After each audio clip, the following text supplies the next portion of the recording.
Hi, thanks for tuning in. This video contains a segment from the NNLM Training Office August 2017 Teaching Topics session, where we had 7 fantastic medical librarians share 5 of their successes, flops, and far-out ideas. Check the description below for links to the other videos from this session. In this video, we will hear from Jennifer Dinalo and Lynn Kysh from the University of Southern California about their adventures in flipped classrooms. Hey, thank you, Molly. This is Lynn. So we're going to talk a little bit today about how we've been flipping out over here for about 3 years.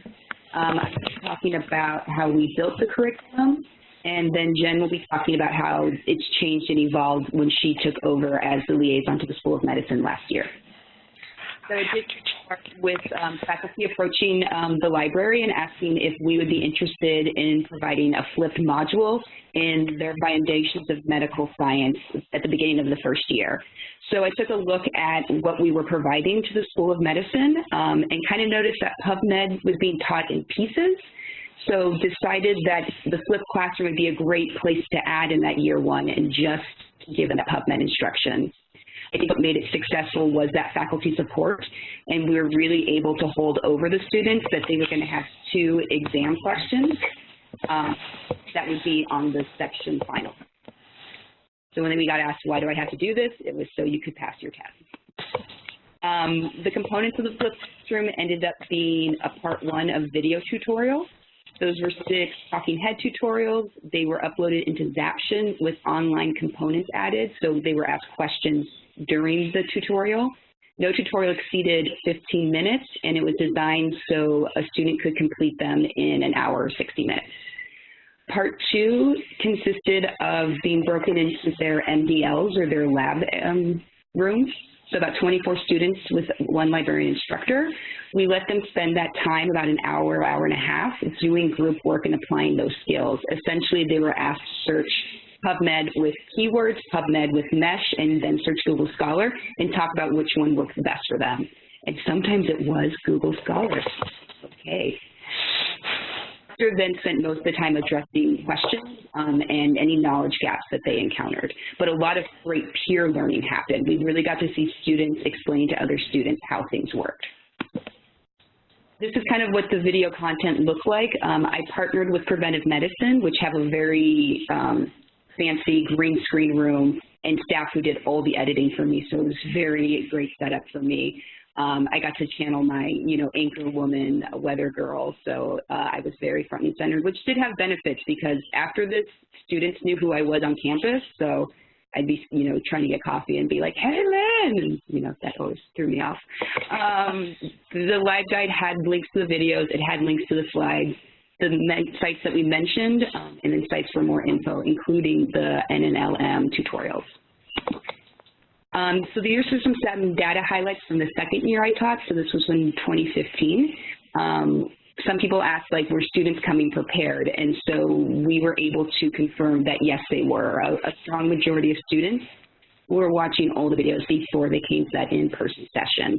And then we asked them a lot about their learning experience, but my favorite question was, are you prepared to use PubMed in academic and clinical work? And again, a strong confirmation that this was a useful session for them. So I'll pass it on to Jen to talk about how she took over. Yeah, so there are a couple of things that really influenced the transition. One of them is Lynn had used Zaption for her tutorials, and Zaption was actually going away as a software tool. It's no longer available. And also because she did do the weather girl style, she was very front and center, so I really wanted to add my own voice to these videos. So I created a new set of videos. I used Camtasia, so I'm not as front and center. I embedded these YouTube videos into my LibGuides.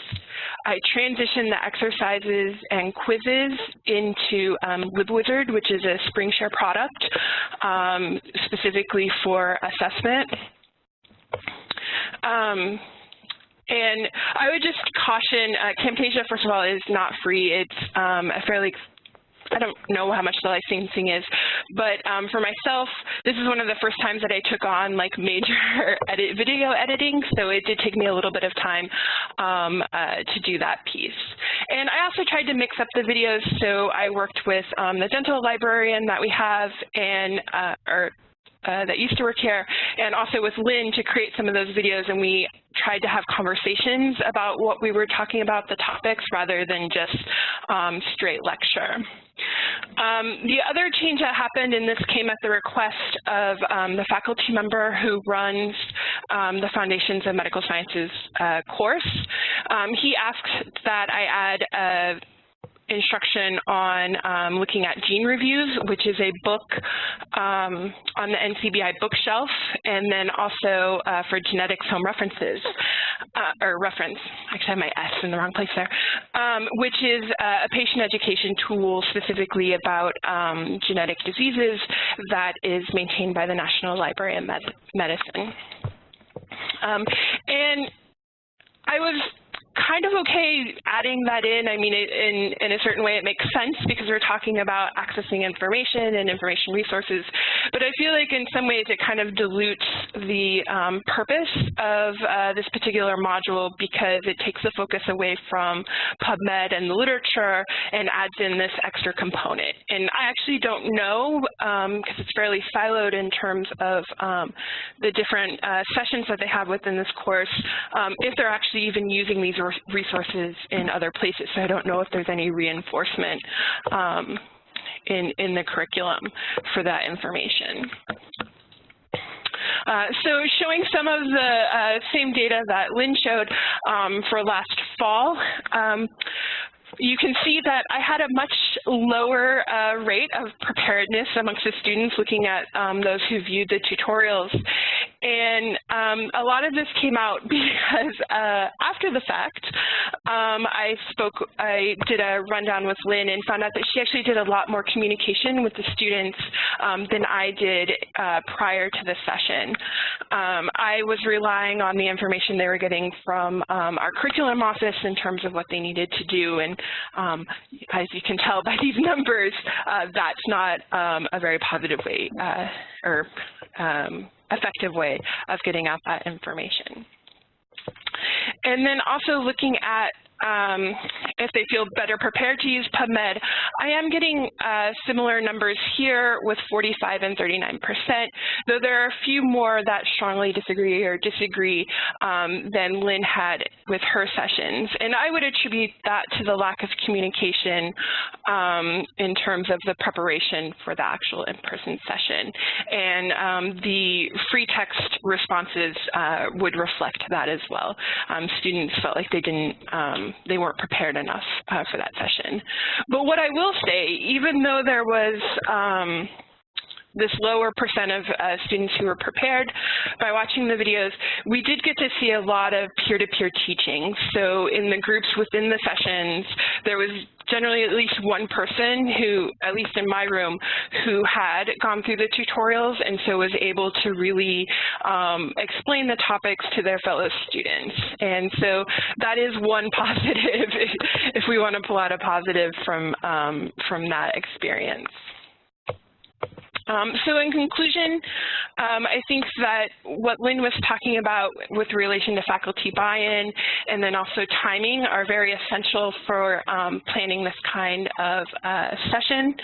And really that hands-on and peer learning are the most valuable components. And I'll say that based on feedback from other sessions, not necessarily the PubMed session, that's really what the students are looking for, and that's really something that they really value in the teaching environment. And of course, better communication with students is definitely key. So actually, we are doing this session, the in-person session, on Tuesday, and I've already sent out emails to the new class with the links and already gotten appreciative messages back so that they'll be prepared for the session next week.